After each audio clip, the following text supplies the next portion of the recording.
Bien, bonjour à tous.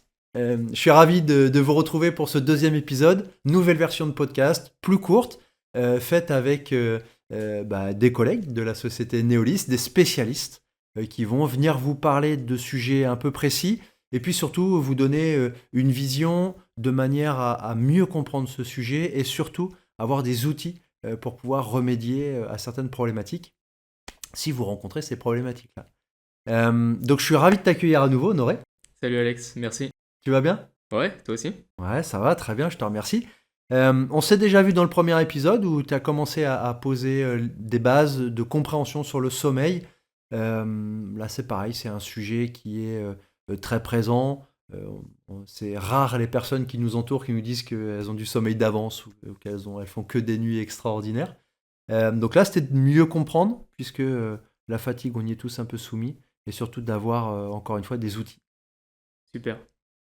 Alors, pour commencer ce deuxième épisode, est-ce que rapidement tu peux nous faire un petit résumé de ce que tu avais abordé en premier lieu? Oui, tout à fait. C'est vrai qu'on avait vu que le sommeil, c'est vraiment le premier pilier de la santé et que c'est un pilier qui parfois peut paraître un peu sous-coté, au sens où c'est vrai que l'alimentation, l'activité physique, l'hydratation, on est acteur de sa vie, on fait ses choix conscients, alors que le sommeil, on ne décide pas consciemment d'avoir un sommeil réparateur ou pas. Et donc tout l'enjeu de ce podcast, c'est d'expliquer et de faire comprendre que c'est tout notre mode de vie en fait qui va derrière influencer notre sommeil. Le sommeil, c'est quelque chose de naturel et nous, tout ce qu'on peut faire, c'est adopter un mode de vie qui ne va pas entraver ce mécanisme naturel en fait. Donc on avait parlé de ce mécanisme naturel la dernière fois en parlant de nos ancêtres, les chasseurs-cueilleurs, qui vivaient le jour, qui dormaient la nuit. On avait posé les bases de la chronobiologie, de la notion d'horloge interne, en disant qu'on avait tous une horloge de plus ou moins 24 heures qui s'articule autour de l'alternance de deux hormones, le cortisol le jour, la mélatonine la nuit. C'est ça. Et voilà, donc on a tous une horloge interne sur un rythme de plus ou moins 24 heures. Ça, c'est complètement naturel. Il y a eu des expériences scientifiques qui ont montré que quand on envoie des personnes vivre dans des grottes, elles dorment à des rythmes réguliers, mais pas sur 24 heures, parfois sur 23h30 ou 24h30. Mais nous, notre mode de vie moderne, justement, le but, c'est d'avoir des habitudes qui vont faire que tous les jours, on va se resynchroniser sur une échelle de 24 heures, parce qu'on peut pas démarrer le taf un jour à 9h, puis à 9h30 le lendemain et à 10h le surlendemain, quoi. C'est ça. Et donc, de notre mode de vie, de tout ce qui nous permet de nous resynchroniser sur un rythme naturel, le premier facteur, effectivement, c'est la lumière. Et c'est de ça qu'on va parler dans cet épisode. Excellent. Super. Alors, qu'est-ce que tu souhaites nous laisser comme message plus particulier au niveau de la lumière? Alors, la lumière, d'abord comprendre comment ça marche et pourquoi la lumière. On a évolué, vous le savez, en tant que chasseur-cueilleur pendant des milliers d'années. Et donc, pour chasser, trouver de la nourriture, chasser, faire de la cueillette, c'est plus simple de vivre le jour et de dormir la nuit. Et pour ça, c'est très simple. On a vu dans le premier épisode que la mélatonine, c'est l'hormone qui nous fait dormir. Le cortisol, c'est l'hormone qui nous maintient éveillés. Oui. Ce qui est génial avec ça, c'est que la lumière, quand elle traverse notre œil et qu'elle vient taper le fond de la rétine, elle se heurte à plusieurs photorécepteurs qui nous permettent de voir les formes et les couleurs.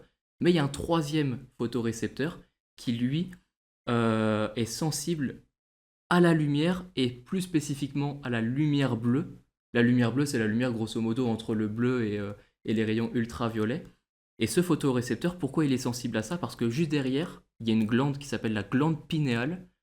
C'est une glande qui est sans doute sous-cotée dans nous, notre vision de la santé, mais qui est hyper importante dans notamment plein de cultures et plein de spiritualités aussi. Et cette glande, c'est la glande qui produit la mélatonine.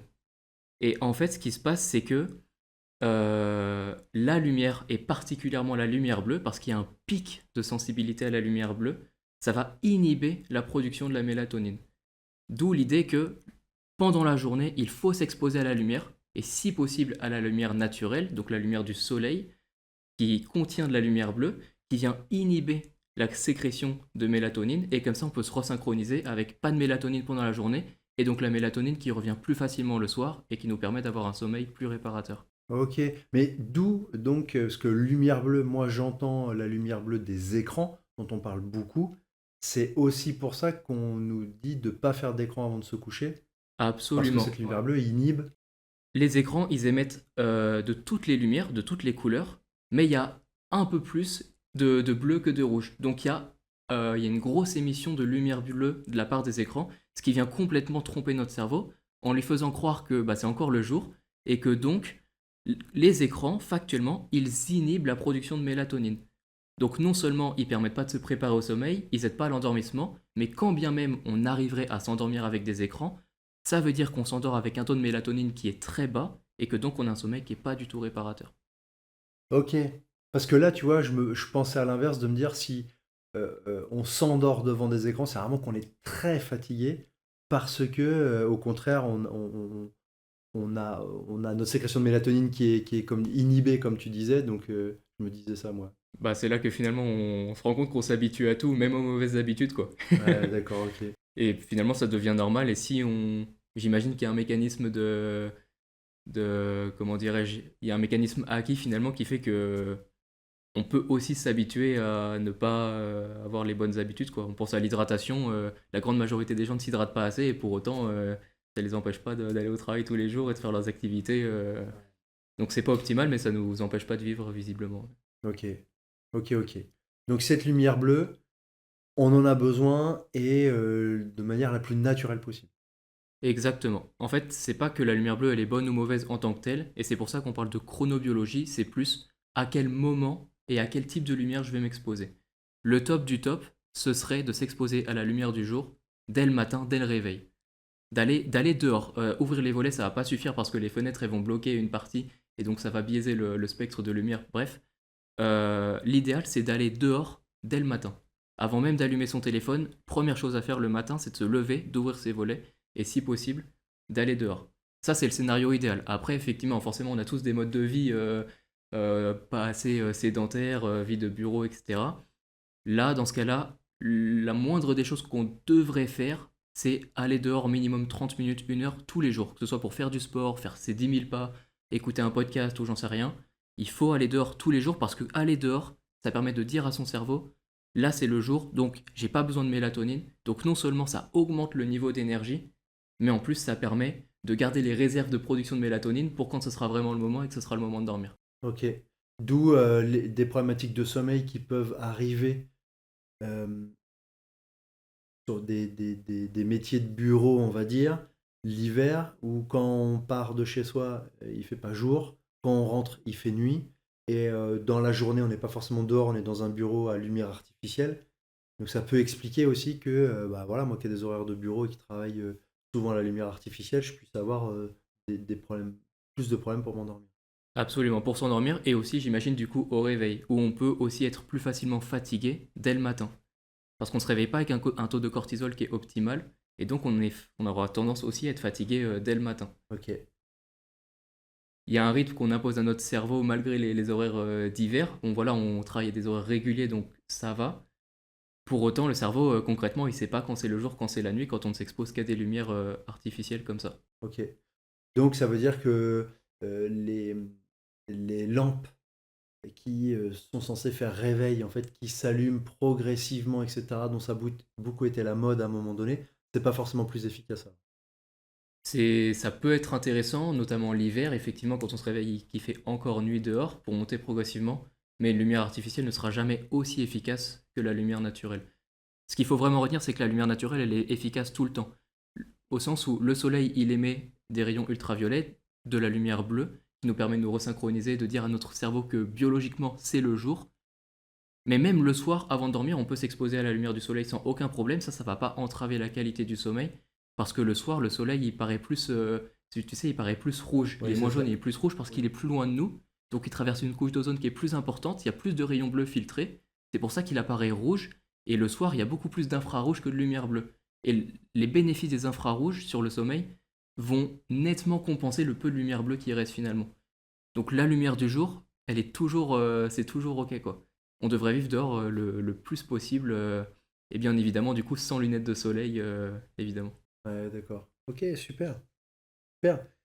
Est-ce que justement, par rapport à la lumière, tu as d'autres éléments que tu voudrais nous partager?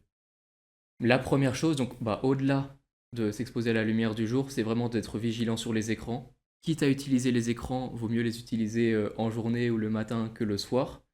Dans l'idéal, effectivement, il faut que la première lumière que notre œil il voit ce soit la lumière du jour. Le matin, ouvrir les volets avant d'allumer son téléphone.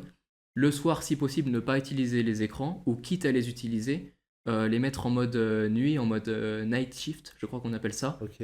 parce que ça permet de diminuer l'intensité de la lumière bleue au profit des autres couleurs. Donc ça limitera les impacts négatifs.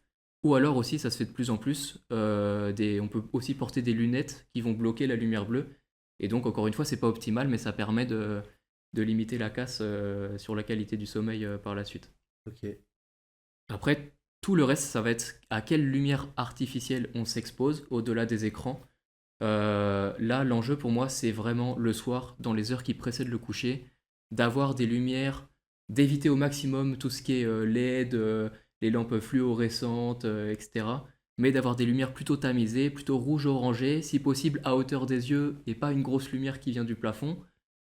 Voilà, s'il y en a qui aiment les bougies, c'est très bien aussi pour mettre une petite ambiance le soir. Ça prépare beaucoup mieux au sommeil que plein de grosses lumières artificielles, blanches, comme cela. Ok. Très bien. Donc là, déjà pour résumer, euh, le plus possible de lumière naturelle, le plus possible être dehors.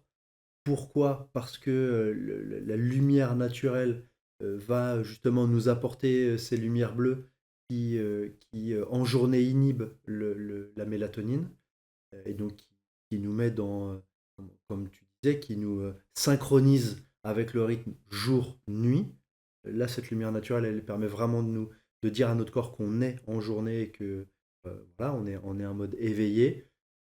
Que en fin de journée, éviter un maximum les écrans avant d'aller se coucher. Ça semble assez logique, mais je pense qu'on est une grande majorité à checker nos téléphones ou être sur nos PC avant de se coucher. Mais limiter ça au maximum et avoir un maximum de lumière tamisée pour pouvoir, là encore une fois, envoyer le message à notre cerveau que on va être en phase d'endormissement. Exactement, ouais. En fait, le tout, c'est de comprendre que notre corps, on a toujours un cerveau de primitif, de chasseur-cueilleur, et donc plus on se rapproche d'un mode de vie originel, on va dire, mieux c'est. Après, c'est là que nous, dans notre mode de vie moderne, on va parler de biohacking, c'est-à-dire comment on peut se rapprocher de ça en venant tromper le cerveau, mais tout en gardant ce mode de vie moderne. Et c'est là que du coup, les filtres à lumière bleue, l'exposition à différentes lumières entrent en compte pour se rapprocher de ça.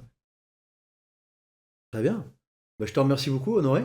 Merci Je à sais toi. qu'on va avoir un troisième épisode. Est-ce que tu peux, en une phrase, nous dire de quoi on va parler? Le troisième épisode, il va porter plus sur l'alimentation, qui est également un levier majeur pour préparer et avoir un sommeil de qualité.